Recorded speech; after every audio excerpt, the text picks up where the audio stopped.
AFC Asia কাপের qualifier ম্যাচে ইন্ডিয়ার বিপক্ষে মুখোমুখি হচ্ছে বাংলাদেশ। এই ম্যাচটি অনুষ্ঠিত হবে 25শে মার্চ সন্ধ্যা 7টা 30 মিনিটে।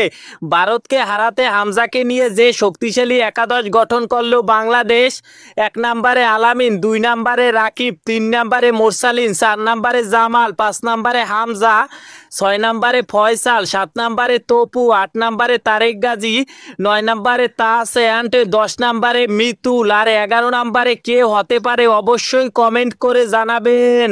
1990 ইংল্যান্ডে গিয়ে লিগে খেলেছে। যারা ভাবছেন বাংলাদেশের হয়ে একমাত্র হামজা চৌধুরী ইংল্যান্ডের লিগে খেলেছে তারা হয়তো ভুল ভাবছেন, কারণ 1990 সালে তারেক মনোয়ার সাহেব ইংল্যান্ডের লিগে খেলেছে অ্যান্ড মোটা অঙ্কের টাকাও সে কামাতেন অ্যান্ড বর্তমানে বদজনিত কারণে সে অবসর নিয়েছে।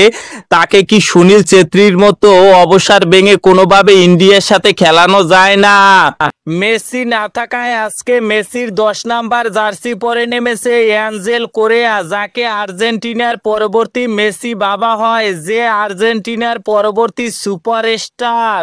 উরুগুয়েকে হারিয়ে টেবিলের শীর্ষে আর্জেন্টিনা, আর মাত্র একটি ম্যাচ জিতলেই তারা গৌরব অর্জন করবে 2026 বিশ্বকাপ খেলার। আর 3 নম্বরে রয়েছে ব্রাজিল।